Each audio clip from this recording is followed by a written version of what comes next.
All right, we've talked about the big three here in East Texas, John, Tyler, Robert E. Lee, and Longview. A lot this preseason. Now it's time to go through the always tough 9-4A district where both Henderson and Kilgore will be fighting it out all season long. CBS 19's Jeff Schaefer, our high school football guru, joins us now live in studio. Jeff, we do have high school football games tomorrow night as well, right?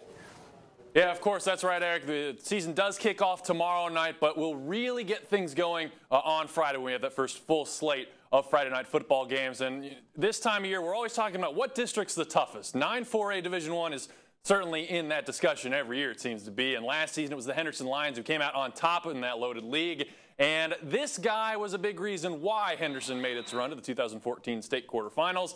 Big quarterback Zane Bowles, who could get it done with his legs and his arm. But this year, Bowles is gone, being replaced by junior Matthew Childers, who already has chemistry with some of the skill position players returning from last year's squad. And while he wasn't Henderson's QB1 last season, he still got some valuable experience. And Matthew is very focused. He takes what he does very seriously. He got to be in Bowles' right hip pocket the whole time last year. And, you know, got to see Bowles improve over a 2-year period. I learned a lot from him. He told me a whole bunch of stuff about the receivers and what they run and all that and how to read the defense, and it just told me a whole bunch of good stuff. I know I have an important role to play as quarterback. I feel like I'm ready to go out there and show what I have on Friday night. The Lions may have a new quarterback running their offense, but they return running back LaKendrick Van Zant and receiver Tristan Ebner, who both played key roles in Henderson's run to the 4th round of the 2014 playoffs. And they say that experience is helping this year's team. It pays off a lot because, you know, you have a lot more to expect. You hold people more accountable because you've been there before and you know what it feels like. And you just want to help your teammates get the same feeling you had. You know, playing the playoffs is nothing like it. Going 4 rounds deep, that's extra football for us. It gave us like extra time to get better and all.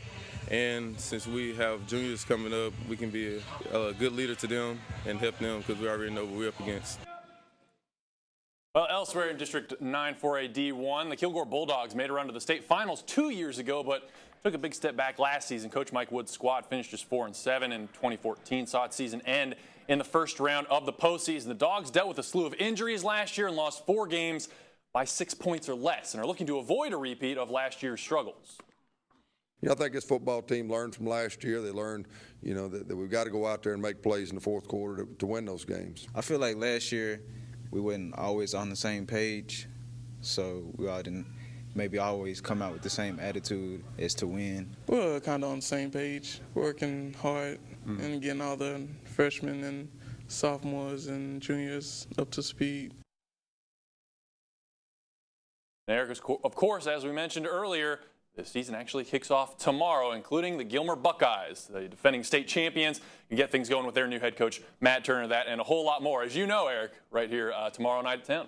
All right, Jeff, thank you very much. Can't wait to see what happens with Kilgore and Henderson. Should be interesting. All right, we do have to talk a little baseball here real quick, but first we want to tell you all about Friday night, 11 p.m., the ETFileScore.com football show on the CW. First one of the year on Friday. Of course, we'll take care of everybody who's playing on Thursday night as well.